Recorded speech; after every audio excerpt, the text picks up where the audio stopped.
저는 노는 걸 참 좋아합니다. 네. 그래서 항상 아이들과 밖에서 뛰어놀고, 교회 1층에서 자주 모시죠. 이렇게 애들하고 잘 노는 걸 좋아합니다. 이 모습이 어렸을 때 모습과 똑같습니다. 그래서 아이들과 함께 놀고 이렇게 재밌게 놀다가 제가 상처를 받은 적이 있었습니다.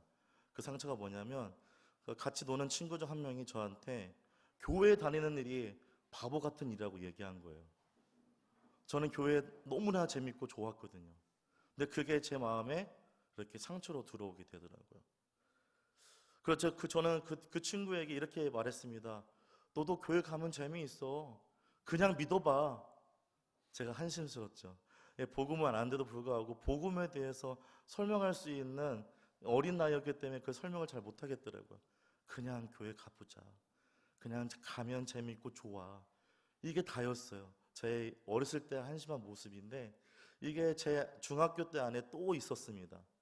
기도를 열심히, 점심시간에 기도를 열심히 하고 이제 눈을 딱 떴는데 반찬이 사라진 거예요.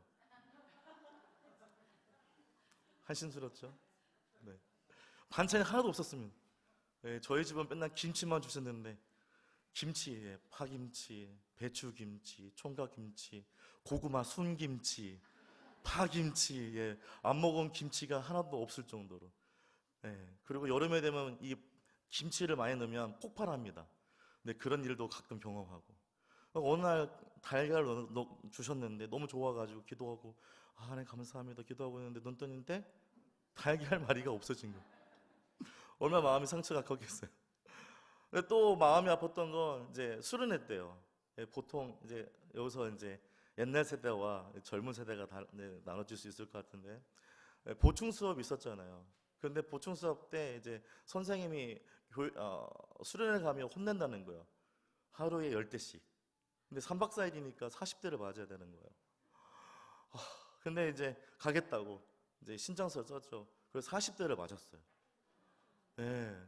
이런 일 지금 없죠? 큰일 나죠. 그게 맞았습니다. 근데 이 모습을 보고 애들이 저를 보는 눈빛이 한심스럽다는 눈빛이었습니다. 한 번쯤은 그냥 넘길 수 있는 거 아닌가, 안 갈 수 있는 거 아닌가, 눈 감을 수 있는 거 아닌가, 그런 눈빛이었어요. 선생님은요, 예수님 믿지 않는 분이셨습니다. 김엉성입니다. 이름이 엉성하죠? 영성인데 영성이에요. 교회 안 다니신 분인데. 그래서 저는 맨날 엉성이라고 합니다. 엉성. 죄송합니다 선생님. 근데 화가 났어요. 너무 40대를 맞는데 너무 아픈 거예요. 당구 큐대를 맞았는데 너무 아팠어요. 근데 한신스러운 눈빛이 제 마음에 사무쳤어요. 제가 한심해 보였습니다. 저만 그랬을까요? 아마 성도님들도 그리스도인으로 살아갈 때 학교와 직장 동료들 그 안에서 다른 것을 발견하게 됩니다. 성도님들, 우리가 가지고 있는 이 믿음의 순결함과 또 기독교적 마인드를 가지고 있다는 것, 그 자체가 비웃을 일, 한심스러운 일이 될 때가 있었음을 우리는 보게 됩니다. 또 말씀과 믿음으로 살려고 이렇게 살아가다가 직장을 잃어버린 경우도 있더라고요. 또 수주를 따왔는데 믿음 때문에 그 수주를 잃어버린 경우도 저는 들었습니다. 그런 삶의 위협도 있었다는 거죠. 그러나 여러분, 성도님들, 예수님을 믿음으로 겪는 고통은, 죄송합니다, 1세기 우리 믿음의 선배들이 경험했던 그 고통, 그 당시 신자들이 겪었던 믿음에 대한 핍박에 비해 우리가 겪는 고난은 아무것도 아니라는 것입니다. 사도행전을 신속하게 쭉 읽어가면 막 가슴 아픈 일들이 있어요. 돌에 맞고, 매에 맞고, 또 감옥에 갇히고, 죽이려는 음모에 사형 집행이라는 이 죽음을 각오하는 온갖 시련들을 사도행전을 통해서 읽게 될 때 확인하게 됩니다. 이 모든 것은 예수님을 믿고 그 믿음으로 살다 겪은 선배들의 고난이고 고통입니다. 그러나 그들의 고난이라는 점과 역경이라는 고통의 점들을 그어보면 하나님의 놀라운 방향이 보인다는 사실을 우리는 발견하게 됩니다. 오늘 베드로전서 배경도 마찬가지입니다. 많은 그리스도인들이 하나님을 믿는다는 이유로 죽임을 당하거나 엄청난 시간을, 고통의 시간을 보내고 있다고 성경 말하고 있습니다. 또 역사적 증거가 있습니다. 로마 역사가 타티투스는 이렇게 얘기합니다. 죽음을 자처하는 그리스도인들은 강제로 쾌락을 주는 대상이 되었다. 짐승의 가죽이 입혀진 그들은 들깨들에게 찢겨 죽임을 당했다. 어떤 사람은 십자가에 처형이 되었고 또 어떤 사람은 밤을 밝히는 등불처럼 화형에 처해졌다. 제가 한 말이 아닙니다. 역사가가 쓴 거예요. 예수님을 사랑하고 그분을 따르기 위한 치러야 할 대가가 정말 어마어마했다는 것이죠. 저는 성교학과 출신인데 북한 선교에 대해서 이 얘기를 들은 적이 있었습니다. 몰래 하나님을 찬양하다가 발각이 된 거예요.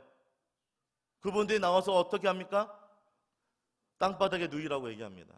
그리고 아스팔트를 평탄케 하는 롤러가 그 위를 지나가게 하는데 찬송가를 부르면서 주님께 고백하며 찬양하며 순교했다는 이야기를 저는 들었습니다. 그래서 우리는 이들을 이렇게 부릅니다. 그리스도인. 그래서 그리스도인을 단어를 정의하면 이렇게 정의할 수 있습니다. 예수 그리스도를 사랑하고 믿고 따르는 무리들. 할렐루야. 네. 그렇다면 오늘 베드로는 또 어떤 누구에게 어디에게 편지를 보내고 있을까요? 오늘 본문 1절을 같이 한번 읽어보시죠. 1절입니다. 시작. 예수 그리스도의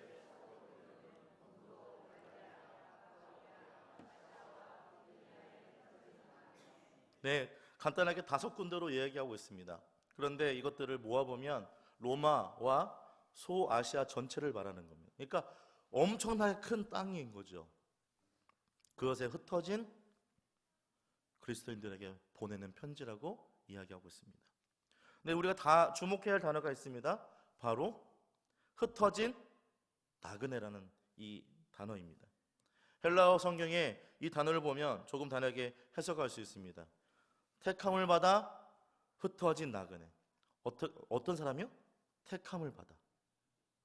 그냥 택함을 받았다는 거예요. 저는 누군가 집도 없이 돌아다니는 불황자, 너는 불황자야 이렇게 얘기하면 저는 되게 기분이 나쁠 것 같아요. 그런데 오늘 나와 있는 이들은 나그네란 이 말을 기분 나빠하지 않습니다. 오히려 더 기뻐합니다.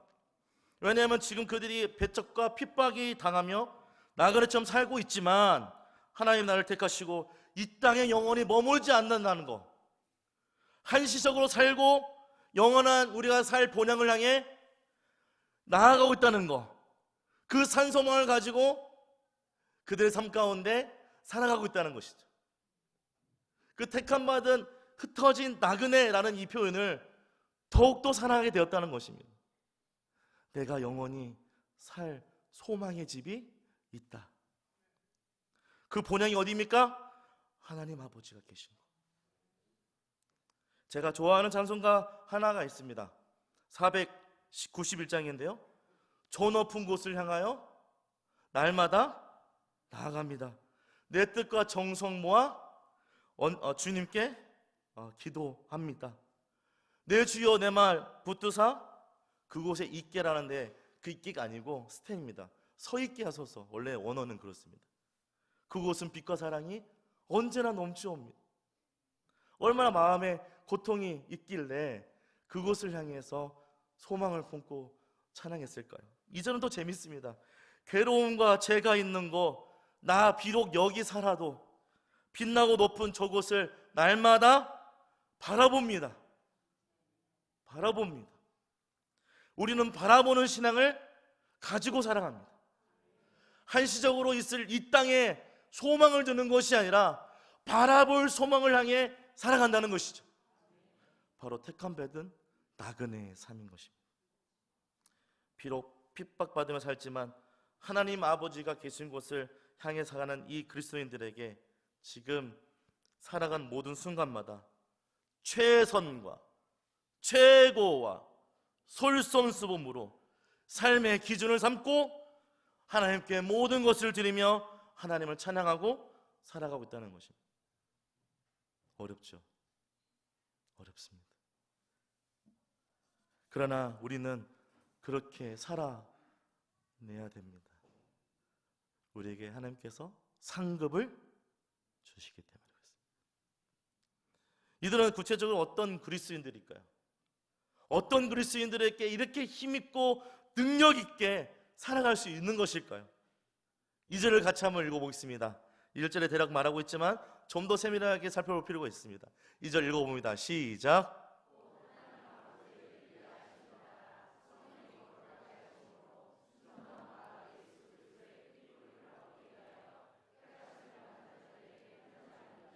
은혜와 평강이 너에게 더욱 많을지어다. 첫 번째는 어떤 그리스도인들입니까? 구원의 은혜를 아는 것이 그리스도인입니다. 네, 구원의 은혜를 아는 사람이 그리스도인입니다.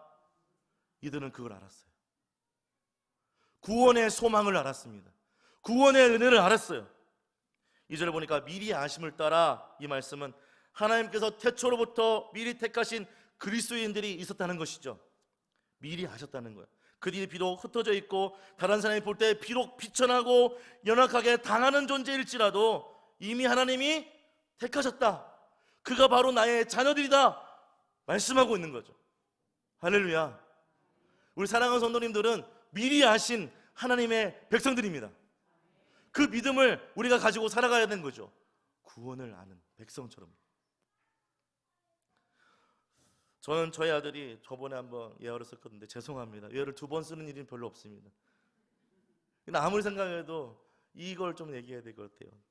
제 아들이 2주 전에 이런 동요를 불렀습니다. 산에 피어도 꽃이고 들에 피어도 꽃이고 길가에도 꽃이고 모두 다 꽃이다.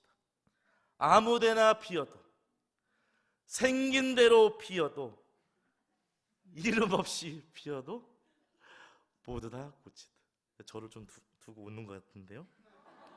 그러시면 안 됩니다.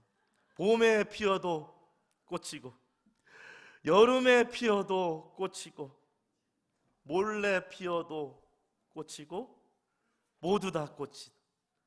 아무데나 피어도 생긴 대로 피어도 이름 없이 피어도 모두 다 꽃이다. 하나님을 사랑하는 사람들이 볼품이 없어도, 세상 사람들이 볼 때 가진 것이 없어도 죽음과 고통과 어려운 역경 속에 있을지라도 이 마음속 깊은 구원의 은혜를 알고 있는 사람이 바로 꽃이다. 그리스도인이다.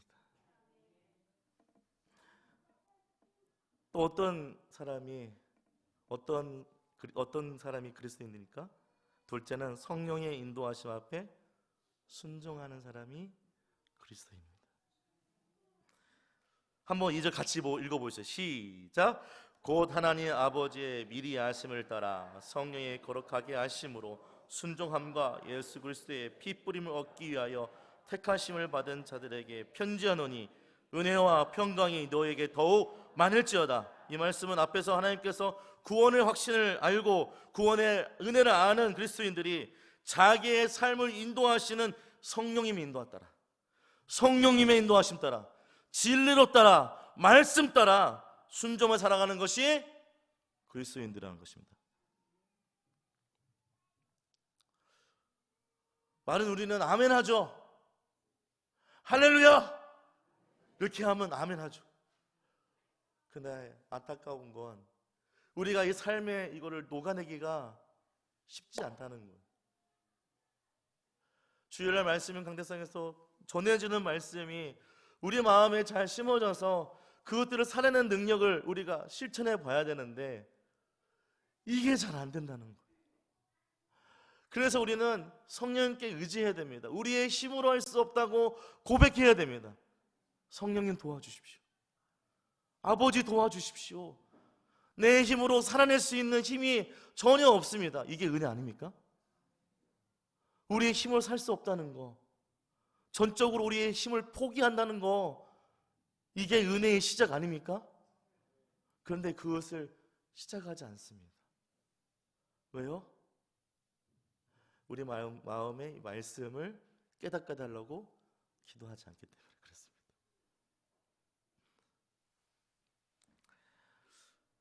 그 말씀을 붙잡고 기도할 수 있는 사랑하는 우리 성도님 되기를 주님의 이름으로 축원합니다. 세 번째는 어떤 사람이 그리스도인들일까요? 세 번째는 바로 예수 그리스도의 피뿌림을 얻기 위하여 바로 제사함의 근거를 아는 것이 그리스도인입니다. 예, 우리는 매일 하나님의 은혜를 따라 살아가지만 어떻습니까? 예, 항상 죄를 짓는 연약한 존재입니다. 깨어지기 쉽고 넘어지기 쉬운 존재라는 거죠. 그것을 알고 있을 때 주님을 붙잡는 것입니다. 그러니까 하나님을 사랑하고 하나님의 구원을 믿고 아는 것에 끝나지 않고 삶 가운데 적용하는데, 하나님 제가 좀 안 됩니다. 내 마음에 죄가 가득해서 그것들을 살아낼 수 있는 힘이 없습니다. 주님 도와주십시오. 삶에 적용할 수 있도록 주님 내 안에 있는 죄들을 다 비워주시고 그 비워진 제 마음 가운데 성령과 은혜로 충만케 하셔서 다시 한번 주님 붙잡고 내가 죄로 넘어질 수밖에 없는 존재라는 걸 인정하는 하나님의 백성이 되게 하여 주시옵소서. 나의 죄를 이길 수 있는 건 주의 은혜밖에 없습니다. 주의 사랑밖에 없습니다. 그 근거로 살아가는 그런 것이 바로 그리스도인이라는 것입니다. 베드로는 이런 사람들이 바로 그리스도인이라고 우리에게 설명해 주고 있습니다. 하나님께서 택함 받은 백성이라고 표현하고 있는 거죠. 그런데 베드로가 이들을 보지 않고도 이런 모습을 가지고 있다고 어떻게 알았을까요? 아마 들었을 것입니다. 예. 어떻게 들었을까요? 여기저기에서 들려오는 소문이 들었을 겁니다. 그 사람들이 그렇게 하나님 말씀대로 살더래. 그들이 그렇게 구원의 은혜를 따라 살아가더래. 죄사함을 항상 놓고 기도하더래. 그런 얘기를 들었을 것입니다. 그래서 이들에게 용기와 위로로 베드로는 편지를 쓰고 있는 겁니다. 그래, 너희가 그렇게 살고 있다, 잘하고 있다, 그 복이 평강이 더욱 많을지어다. 우리 다시 한번 2절 읽어보시죠. 2절 끝에 보면 읽지 마시고 저 보십시오. 은혜와 평강이 너에게 더욱 많을지어다라고 표현하고 있어요. 그렇게 여러분 사랑하는 성도들이 그렇게 살아가고 있다는 것을 듣고 있는데 더욱 그렇게 살아가라고, 그렇게 살아가라고 얘기하고 있습니다. 권면하고 있습니다. 위로하고 있습니다. 용기를 주고 있습니다. 우리 사랑하는 여호수 영광교회 우리 사랑하는 성도님들이 그런 소문을 가지고 있는 백성이 되기를 바랍니다. 예, 그렇게 살아가더라. 영광교회는 복음을 전도하는 전도 특공대가 있더라. 기도를 열심히 하는 새벽 기도회가 있더라. 하나님을 예배하는 뜨거운 주일 예배가 있더라. 이런 소문을 들었으면 좋겠습니다.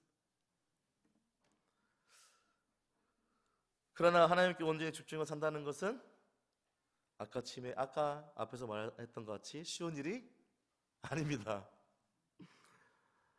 베드로의 모습을 봐도 그래요. 베드로의 이름은 뭡니까? 반석입니다. 반석처럼 견고한 믿음을 가지고 있었습니까? 아니에요. 베드로는 종종 생각 없이 행동이 앞서기도 했습니다. 예수님이 십자가의 가는 길을 뭐예요? 칼로 저주한 적이 있었어요. 요한복음 18장 10절에 칼을 빼내가지고 예수님 잡으러 오는 군대를 향해서 칼을 휘두른 적이 있습니다. 또 그의 삶의 의도는 좋았지만 압박이나 압력이 오면 그의 믿음은 매우 부적절하게 반응을 했습니다. 저처럼요. 저도 그렇습니다. 예수님이 가장 어려울 때 잠에 빠졌습니다.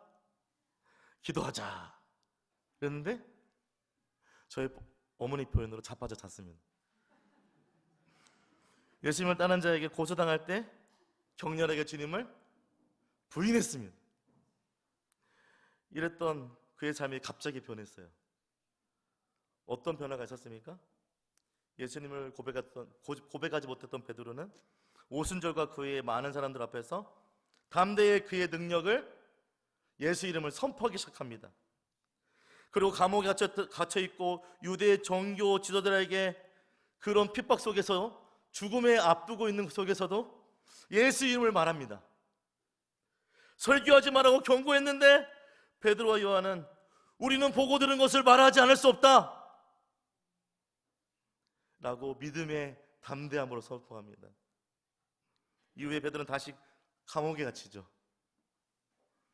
만약 여자 같았으면 예수님을 배신했을 겁니다. 그러나 오순절 이후에 초대교회 리더가 된 이후에는 그가 변했습니다. 왜 이렇게 변했을까요? 사도행전 2장 31절과 32절입니다. 같이 읽어봅니다. 시작. 미리 본고로 그리스도의 보화를 말하되 그가 음부에 버림이 되지 않고 그의 육신이 썩음을 당하지 아니하니이다 하더니 이 예수를 우리가 다 이래 아멘 보았습니다. 예수님이 누군지 보았습니다. 들었던 그분을 보았습니다. 그리고 그가 가슴에 그 예수님이 누군지 깨닫게 되었습니다. 그 이후로 그의 신앙이, 그의 삶의 방향이 바뀌게 되었습니다. 보고 듣고 보고 그 마음에 새긴 하나님의 구원의 놀라운 계획을 이 베드로가 보게 되었고 확신을 가졌게 되는 거죠. 이후 초청 잔치를 통해서 많이 경험했을 겁니다. 설마 이런 사람이 오겠어? 근데 진짜 왔어요. 진짜 왔어요. 그냥 올래? 겁나서 맞이 못해서 올 거니? 이렇게 얘기했는데 갈게. 그게 더 무서운 거예요. 오면 나의 모습이 다 드러나거든요. 내가 누굴 믿고 있는지 드러나게 됩니다. 사랑하는 성도 여러분, 우리는 삶을 살아갈 때 우리가 어떤 사람인지 아이덴티, 정체성을 잃어볼 때가 있습니다. 전 사랑하는 성도님들이 그 아이덴티를 회복했으면 좋겠습니다. 따라하겠습니다. 나는 그리스도인입니다. 그렇게 해서는 안 됩니다. 소문이 날 수 없습니다. 다시 한번 나는 그리스도인입니다. 네, 조금 더 좋았습니다. 죄송합니다. 잘 시키는 일이 없습니다. 다시 한번 마지막으로 죄송합니다. 다시 한번 우리 마음을 다해서 외쳐보겠습니다. 나는 그리스도인입니다. 네, 아멘. 아멘이시죠? 다른 이로서는 구원을 받을 수 없나니 천하 사람 중에 구원을 받을 만한 다른 이름을 우리에게 주신 일이 없습니다. 나는 그리스도인입니다. 그 안에 내 마음에 누가 있다? 예수님이 있습니다. 그 마음을 고백하며 살아갈 수 있는 하나님의 백성이 되기 원합니다. 첫 번째는 구원의 은혜를 아는 것입니다. 두 번째는 성령의 인도하심 앞에 순종하는 것입니다. 세 번째는 제사함의 근거를 아는 것입니다. 그 복음을 다시 한번 회복하고 나는 그리스도입니다. 그냥 했는데 따라서 감사합니다. 그게 고백할 수 있는 하나님의 백성 되기 원합니다.